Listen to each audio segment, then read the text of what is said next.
नमस्कार विद्यार्थी मित्रांनो, स्वागत आहे तुमचं चालू घडामोडीवाला या युट्यूब चॅनल मध्ये. मित्रांनो, शेवटचा दणक आपण बघत होतो, मात्र मध्येच आपला माईकचा प्रॉब्लेम झाला. टेक्निकल एररला आपण काही करू शकत नाही आणि वेळ कमी असल्यामुळे आपण 2 भागात हा व्हिडिओ घेतोय.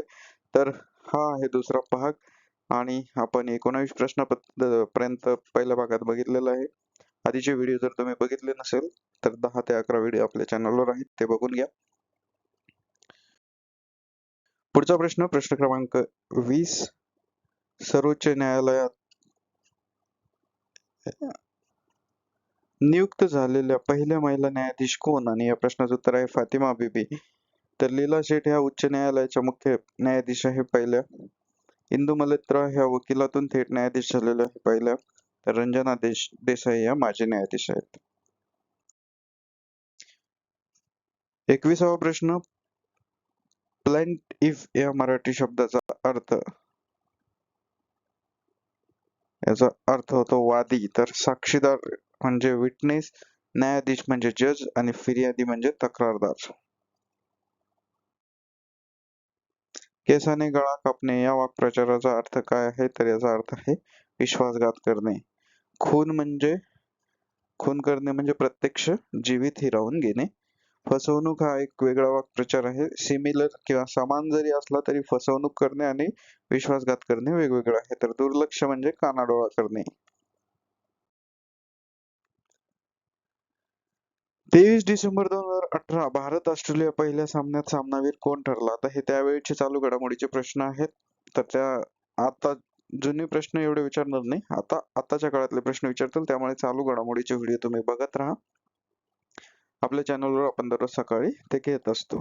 या प्रश्नाचं उत्तर आहे चेतेश्वर पुजारा. त्यावेळी विराट कोहली कर्णधार होता आणि अजिंक्य रहाणे उपकर्णधार म्हणजे कॅप्टन व्हाईस कॅप्टन. भारताचा पहिला अंतराळवीर कोण? आणि या प्रश्नाचं उत्तर आहे राकेश शर्मा, ऑप्शन ए. तर सुनीता विल्यम्स नासाच्या अंतराळवीर आहे.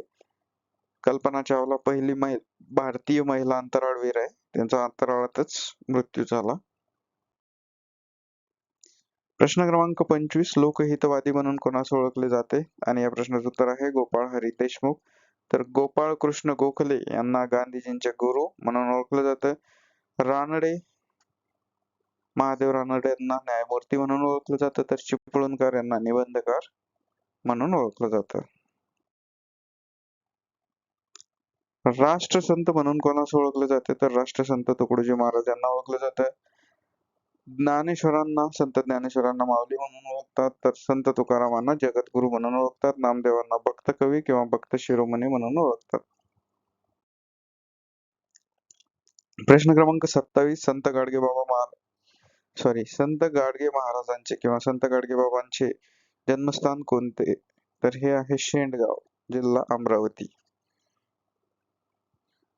पंढरपूर या ठिकाणी विठ्ठल मंदिर आहे, आपल्याला माहितच आहे. देहू संत तुकाराम महाराजांचे जन्मस्थान किंवा गाव आहे. आळंदी संत ज्ञानेश्वर महाराजांची समाधी आहे. छत्रपती शिवाजी महाराजांचा जन्म कोणत्या किल्ल्यावर झाला? आणि या प्रश्नाचं उत्तर आहे शिवनेरी. राजगड ही स्वराज्याची पहिली राजधानी होती. रायगड या ठिकाणी शिवाजी महाराजांचा राज्याभिषेक झाला. तर प्रतापगडावर अफजल खानाचा वध झाला.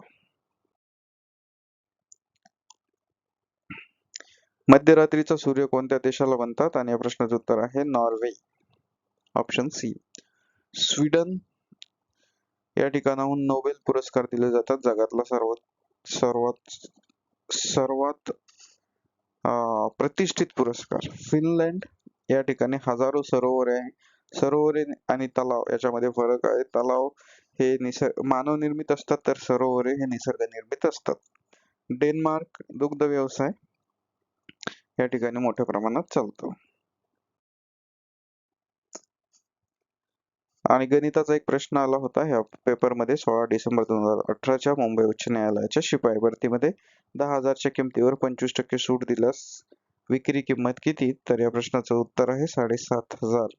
ठीक आहे, खूप सोपं आहे हे, कारण 100च्या नुसार जर आपण बघितलं 100ला 25 म्हणजे 75, त्या हिशोबानं 7,500. तर हे होते प्रश्न. हा शेवटचा दणका. आपल्या जराशा तांत्रिक कारणामुळे हा 2 भागात विभागला गेला, हरकत नाही. दोन्ही भाग तुम्ही बघून घ्या आणि आपले सगळे व्हिडिओ याच्यावर एक धावती नजर मारा, PDF वाचा आणि मोकळं व्हा. उद्याच्या तुमच्या मुंबई उच्च न्यायालय शिपाई भरतीसाठी मनपूर्वक शुभेच्छा. पेपर झाल्यानंतर पेपरचा अनालिसिस आपण व्हिडिओद्वारे करूया. Thank you so much.